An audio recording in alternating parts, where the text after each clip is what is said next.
12वीं कक्षा हिस्ट्री इतिहास का दूसरा चैप्टर राजा किसान नगर में आज हम इस पाठ के अंदर महत्वपूर्ण क्वेश्चनों के बारे में चर्चा करेंगे। सबसे पहले क्वेश्चन ये है, प्रिंसेप कौन था? Prinsep British east India company का एक अधिकारी था जो काफी विद्वान भी था।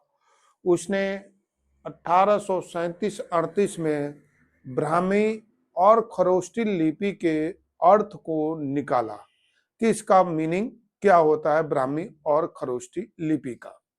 दूसरा क्वेश्चन है, मगध शक्तिशाली महाजनपद क्यों था? पहले तो आपको ये समझना जरूरी है कि ये महाजनपद होते क्या है। छोटे नगरों को जनपद और बड़े नगरों को महाजनपद कहा जाता है। कुल मिलाकर 16 महाजनपद थे, जिनमें 4 तो लोकतंत्रीय थे और 12 राजतंत्रीय थे। इनमें सबसे शक्तिशाली मगध था। मगध शक्तिशाली महाजनपद इसलिए था क्योंकि विशाल साम्राज्य था, अनुकूल वातावरण था, गंगा का मैदान, खनिज संपदा, ये सारी चीजें मगध के पास थी।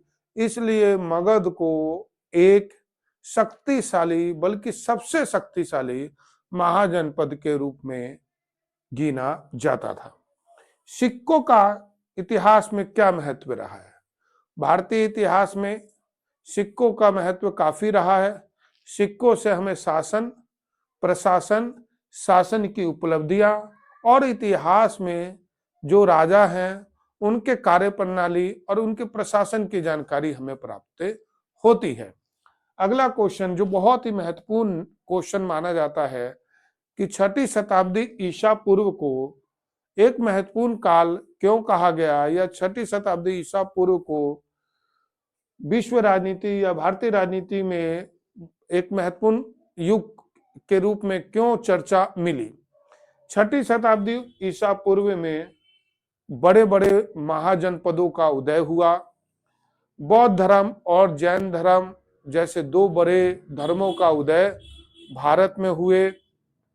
इसके अलावा कृषि में भी उन्नति देखने को मिली। कृषि में नए नए तकनीकों का इस एज में आगमन शुरू हो गया।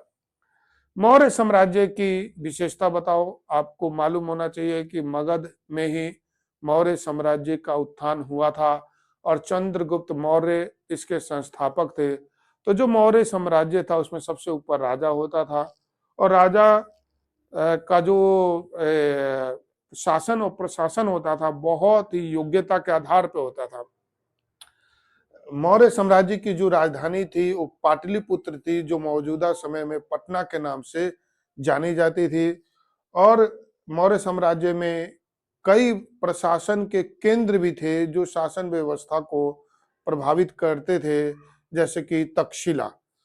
मौर्य साम्राज्य के अंदर सेना का भी बहुत ही महत्व था। सेना विशाल थी, कई भागों में बटी हुई थी और कई बड़े अफसर सेना की देखभाल करते थे।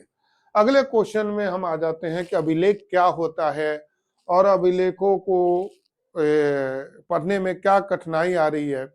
पहले तो आपको मालूम होना चाहिए अभिलेख क्या होता है और इनका क्या महत्व है।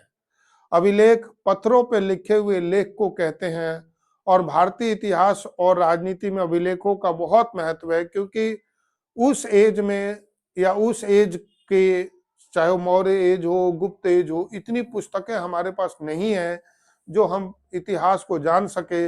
इसलिए उस इतिहास को जानने में ये अभिलेख हमारी काफी मदद देते हैं, ताकि हम उस काल के शासन व्यवस्था, प्रशासन, राजा की उपलब्धियों को समझ सके। लेकिन इन अभिलेखों को पढ़ने में कई कठिनाइयां भी हैं, जैसे कि उस काल में ये लिखे गए अभिलेख जो थे, इस काल में या अभी इनकी जो अक्षर हैं, शब्द हैं, धूमिल हो गए हैं। काफी जो अभिलेख हैं वो टूट फूट भी गए हैं। कईयों की तो अर्थ या भाषा ही समझ में नहीं आ रही है, तो ये भी बहुत दिक्कत है। अगला है कि भाई उत्तर मौर्य काल की विशेषता बताओ। पोस्ट मौर्य एज में सबसे फेमस किंग कनिष्का थे और उनका शासन प्रबंध, सेना में बढ़ोतरी, ये काफी कुछ उनकी उपलब्धियों को बताता है। कई युद्ध उनके चीन से हुए, तो चीन से उनका संघर्ष भी देखने को मिलता है। उत्तर मौर्य काल में जब कनिष्का राजा बने तो चीन के संघर्ष के साथ साथ उन्होंने एक राजत्व का सिद्धांत भी दिया, जिसमें यह कहा जा सकता है कि वो ये मानते थे कि राजा के पास जो शक्तियां होती हैं वो कुछ मतलब कि एडवांस शक्तियां होती है, उनकी ये सोच थी। ये सोच चीनी शासकों की भी रही है, तो काफी हद तक हम ये कह सकते हैं कि वो चीनी शासकों से भी थोड़े प्रभावित थे।